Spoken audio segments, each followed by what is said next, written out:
Abakatoliki bakunganda Eklezia ya St. Jude Wakiso okwetaba misa ey'okumalako omwaka n'okuyingira omujja.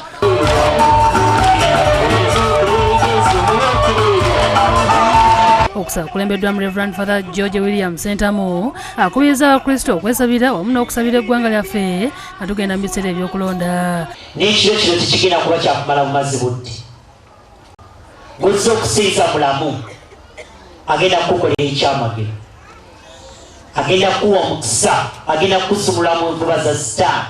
Ku ssaawa 6 batulisizza ebiroliro okwaniriza omwaka 2016.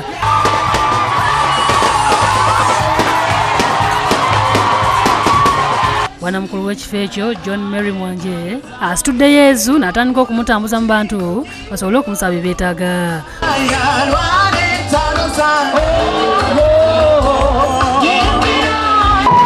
Mu ngeri emu abakristo bakungande ku kigo kya St. Jude Luka ya Kalungu okwetaba mu kusaba okw'okumalako omwaka n'okuyingira omujja.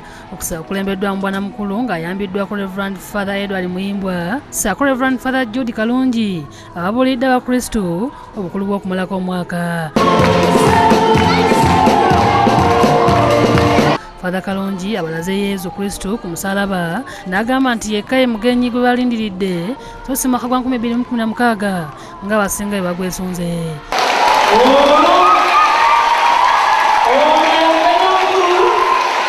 Ateka yatuleetera omugenyi omulala gw'otise mwaka 2016 anti ono yentandikwa era yenkomerero. Mu ngeri emu abakristo bakungandde ku Eklezia ya St. Joseph Embirizi mu Lwengo okwetaba mu misa ey'okwaniriza omwaka n'okumalako gwa 2015. Eno okusaba kwetabyeko n'abakuumaddembe abakulembeddwamu DPC w'ekitundu ekyo Ronald Muhwezi. Reverend Father John Rubega asiimye abapoliisi nabo okwetaba mu misa n'ategeeza nti omwaka guno gwa njawulo kubanga okuva lwe yagenda mu kitundu ekyo talaba ku mupoliisi yenna mu Eklezia.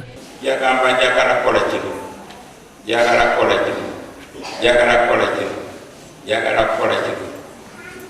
Obiteeke mu maaso ga Katonda birebe njagala kukola ki, mwaka kuki, mwaka guno. Mu ngeri emu akubiriza abafumbo okwerabira obusongasonga obadde mwaka omukadde olwo bayingire bulungi omujja. Ate ku kanisa ya Passover Harvest Church ey'omusumba Herman Sentamu ne Charles Galabuzi omwaka baguyingidde na kusiiga abantu amafuta akabonero ak'okubagobako sitaani.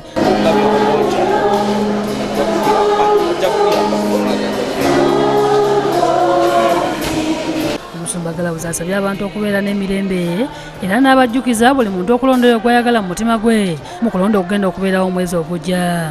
Buli omu agamba atwala akalulu, buli omu agamba yasinga, naye ffe tujja kukola gwa kubasabira n'okulonda tujja kulonda.